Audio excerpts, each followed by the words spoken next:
I decided I wanted to play the game of life instead of being played by others' wills, manifestations, creations, environment, and or by my own ignorance and lack of discipline. I no longer wanted to be a victim or have a victim mentality.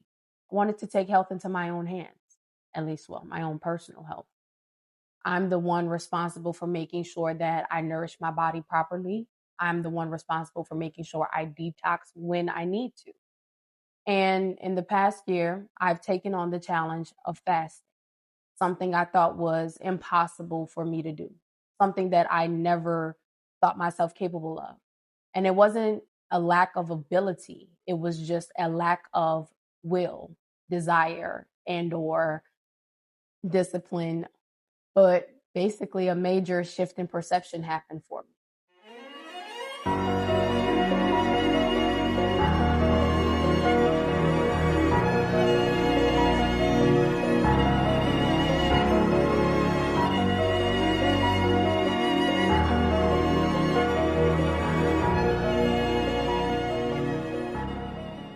Fasting is basically abstaining from consuming certain things.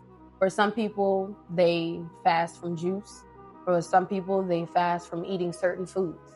And there are multiple types of fast, such as juice fasting, fruit fasting, dry fasting, water fasting, vegetable fasting. It's whatever you make it for the most part, but those are the more widely known type of fast. Personally, me and David have done fruit fast and we've done a watermelon fast, and I am currently on a 7-day fast as I film this video talking to you guys. Now you may be asking yourself why a person would fast, and there are a multitude of reasons why a person could be fasting from something, but for the most part it's usually due to a spiritual or religious related or even health related, maybe something going on with their body. Personally, I do it for the health benefits and as a spiritual practice. Now, fasting is nothing new. Fasting has been around for thousands and thousands of years. It just may be new to some of you. But even in ancient Mesopotamia, India, and Egypt, fasting has always been a thing in all of these cultures and in many, many more civilizations and cultures. Now in Egypt, fasting was seen as a spiritual ceremony in which the ancient Egyptians or ancestors, they would fast as a way of cultivating their spirit. Fasting was a spiritual ceremony that aided them in purifying the mind and purifying the body to attain a sort of spiritual enlightenment. And personally, that's one of the reasons I do it. So for my husband and I, fasting is a form of purification, purifying our body, detoxing all the excess waste, chemical waste that may be in our body. It's a form of teaching us to be more disciplined, healing our body, and aiding in our ability to grow as spiritual beings in a human vessel. I've personally, through my own realization, realized how powerful eating is to the body and to our spiritual growth or growth as beings on this planet. Many people that I meet have this I don't care attitude when it comes to their health. But then somewhere down the line, something happens, they get sick or experiencing something negative on or in their body and then wonder why. And what I've come to realize over the last couple of years is that most of the sicknesses, most of the diseases that we experience in our life are due to what we consume or what we put on our bodies. When we consume low vibrational foods, it ultimately leads to a mind, body, spirit disconnection. And it also leads to a lot of negative thoughts that we may have, and we don't even realize why we have these thoughts. While a lot of factors play a role in the way we think, food is a major part of that, and it's something that I personally experience and am currently still experiencing. When we eat overly processed food, toxic waste, low vibrational food all around altogether, it affects the way we process or perceive life. It affects the way that we think on a day-to-day basis. The more low vibrational foods that we consume, the more prone to low vibrational thinking we are. For example, one way that I believe that the way we eat affects our outer reality and the way we think is just looking at our world today. The way we think as a society today is heavily characterized on war, separation, lack of respect, lack of love, fear, a lot of low vibrational negative emotions. And we are experiencing the brunt of all of that. And most of that, I would say, is contributed to what we are fed, what we are given to consume that isn't good for us. And because we are consuming all of these low vibrational foods and low vibrational things, we are susceptible to a more low vibrational way of being, a low vibrational way of thinking. When I was eating honey buns, zebra cakes, I mean, a plethora of sweets, treats, and overly processed foods, I didn't realize until I cleansed myself of that, of how prone to a fear mindset I was. I was more in a state of fear then than I am now. And while fear isn't completely gone out of my life, there is a major shift in it, and it isn't there as much as it used to be. When I was consuming the types of things that I was consuming before I cleansed myself, and I am continuing to cleanse myself because it's a lot of work that needs to be done. I was, I believe, more judgmental, more in a state of fear.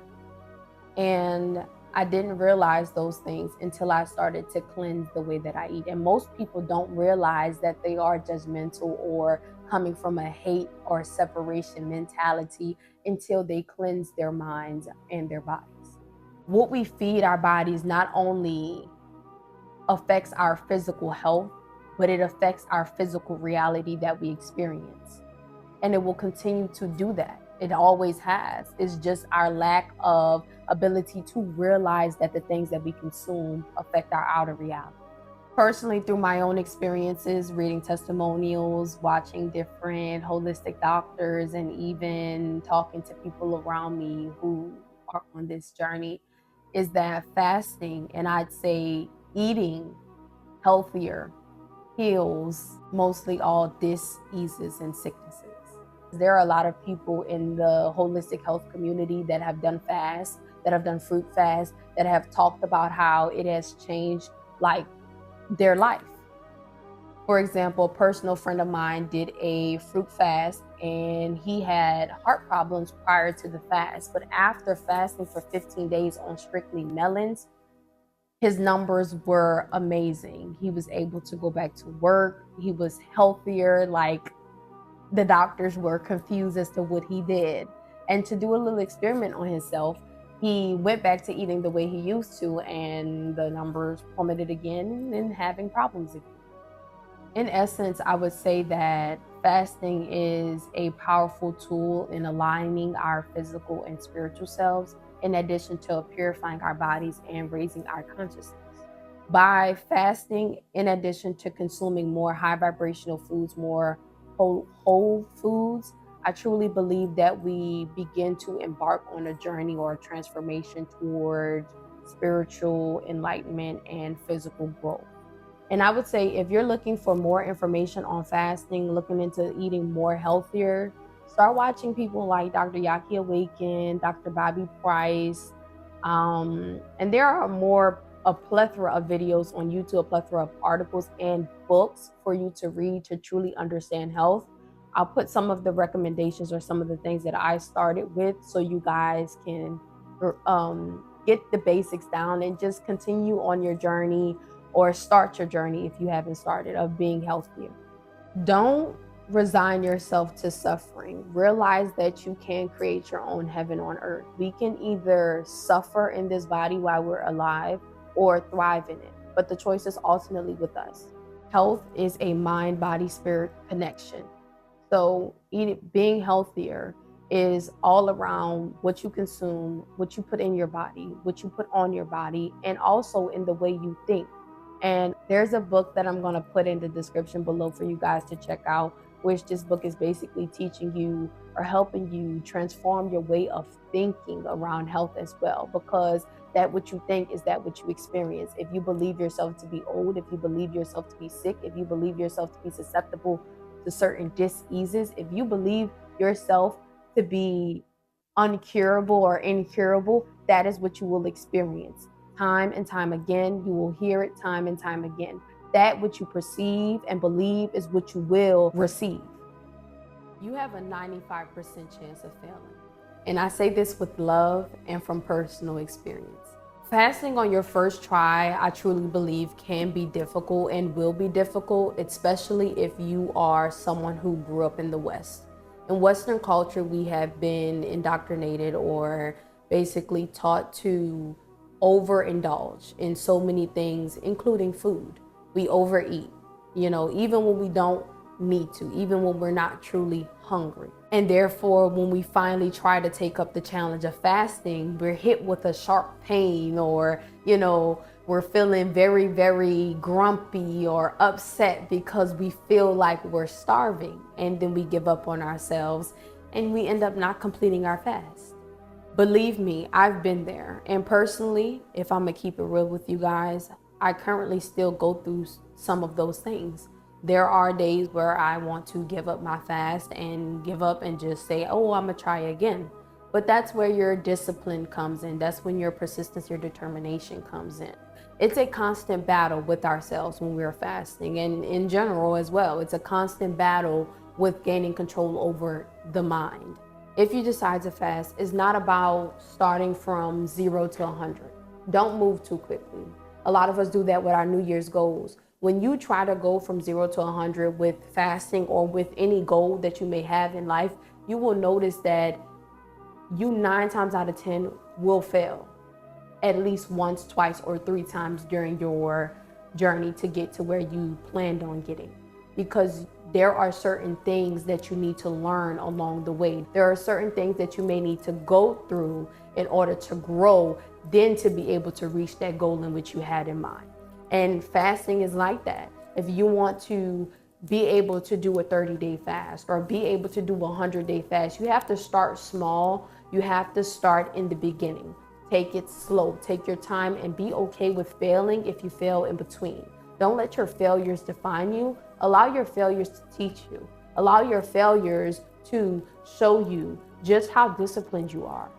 Allow your failures to show you, okay, this is what I like, this is what I don't like, this is how I felt. Make sure you're listening to your body when you're fasting and making sure you're good as well, because the body is very intelligent. The body will always tell you when there is a problem. And most of us, we ignore it. We don't listen. We don't tune into ourselves enough to know ourselves, to know what we can handle, to know what we can truly take, to push past our limits and to continue to grow. Some things that I would say that has helped me on my journey with fasting is, I would say, water, Celtic salt in my water, or even almonds, cashews has helped me, walnuts, and also just eating your fruit like you are eating a dinner. I found that most people, including myself, give up on their fast because they consume only a little snack. They consume fruit like it's a snack and then still feel like they're hungry throughout the day. But if you eat your fruit or eat whatever it is that you're eating on your fast, depending on the type of fast you're doing, consume that thing as though you are consuming a full course meal. Make sure you're properly nourishing your body with enough of it so that you don't feel like you're starving, and just have grace with yourself, have patience, especially if you have to deal with people for your job. Have patience, please, because I've been there. If you live in the West, finding quality natural foods or fruits can be quite difficult. But I'm here to tell you that if you want it, you'll get it. Don't allow yourself or anyone else to deter you from being a better version of yourself. Don't allow anyone else or even yourself to deter you from eating healthier, from having a healthier body, from having a healthier mind, a healthier spirit. At the end of the day, if it's something that you want, you will find a way to get it. And we do that with anything. Personally, I gave up my honey buns, I gave up my zebra cakes, I gave up my snacks. So if you are going to take this seriously, take it seriously. And if you fail in between, that's okay. That's okay, because guess what? You're making the decision to be better. You're not going to be who you are today into this magical new person tomorrow. Change happens over time. Growth happens over time. But know that you are growing with each decision that you make that's bettering you. I've had my fair share of failures with fasting, succumbing to my impulses and temptations. But each setback has pushed me further and further into the person that I am today. It has helped me grow so much because no matter how many times I fail, I pick myself back up. And that's what you have to do with yourself. Life is full of temptations, and sometimes we do succumb to our impulses, but that's okay. Learn to embrace the journey of coming from nothing to something with fasting, eating healthier, and even in anything else that you're trying to do in life. Because every step forward is a victory. Every step forward is progress. It's you becoming a better version of yourself, and be happy with that. Slow progress is progress. Some of the places that I personally have found to have the things that we need to be more healthier, to consume more natural foods and seeded fruits, is places like the farmers market, contacting local farmers, ordering from people who ship, that own farms and do shipping. We have it at the tip of our fingers to be able to order anything from around the world for the most part. Use it if you can, or if you need. Rouses sometimes, Winn-Dixie's at times, and even Fresh Market and Whole Foods. Eating more natural foods and fasting has so many benefits for the body and heals so many of the physical and mental ailments that we experience in this life. We just have to be willing to consume them, to take it seriously, and to stick to it. For every dis-ease, for every sickness that we or someone we know experiences, there is a remedy that was put here on this earth by the Creator for the most part. We just have to be willing to do our due diligence, to do our part, to look into it, to apply it, to take it seriously, to take it as far as it can go. Health is a mind, body, spirit connection. When there is a disconnection in any of those, it will manifest in this physical reality, and we will experience what is known as sickness or what is known as dis-ease. So you have to be willing to put in the work to make sure you are a healthy being all around. The more healthy you are, the more healthier foods you consume, the more healthier thoughts that you have, is the more positive things that you experience in this life. I, for one, believe that we can truly live a great life here if we put in the work to do so. So if you're watching this right now, this is your sign to take your health seriously.